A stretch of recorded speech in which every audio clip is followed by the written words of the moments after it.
Alam niyo ba na ilang araw na lang ilo-launch siya ng Poco, yung pinakabago nilang F8 series at sobrang excited ako kasi kakaiba talaga to at napakalaking improvement compared dun sa previous releases nila. So bigyan ko kayo ng 5 reasons kung bakit nakaka-excite, lalong-lalo na yung F8 Ultra. Number 1 ay yung chipset. So ang gagamitin daw nila dito ay Snapdragon 8 Elite Gen 5 na merong 4.32 GHz max clock speed.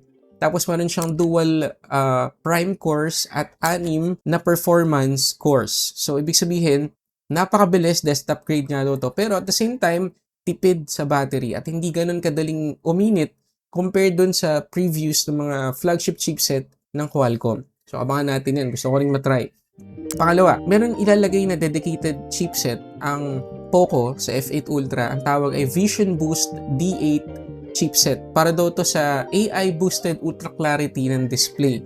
So, may separate na mag-handle doon sa ilang graphics tsaka display performance nitong F8 Ultra para mas gumaan yung load nung Snapdragon 8 Elite Gen 5. So, mas magiging mabilis ng performance pero at the same time, magiging maganda talaga yung display natin. Pangatlo guys, alam nyo ba na napakalaki ng battery capacity ng F8 Ultra tsaka ng F8 Pro? Yung F8 Ultra ay 6,500 mAh, 6,210 mAh naman yung F8 Pro. And again, excited akong ipakita sa inyo kung ilan yung SOT na makukuha natin sa F8 Ultra. Pang-apat ay yung partnership nila with Bose. So, meron daw 2.1 sound system itong F8 Ultra. So, meron tayong stereo speakers plus meron pa tayong woofer, dedicated woofer guys na designed ng Bose. So, ganun katinda yung speakers itong F8 Ultra. And again, excited ako na matry kung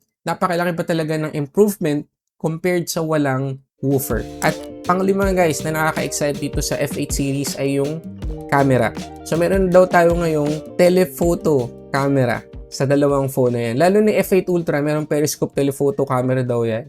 So again, first yan sa isang phone ng Poco. So hindi lang basta flagship killer yung F8 Ultra tsaka F8 Pro. Talagang leading technology flagships na. Yan ang tawag ng Poco sa F8 series nila. So again, nakaka-excite at abangan nyo yung launch, pati na rin yung full review ko sa mga phone nito.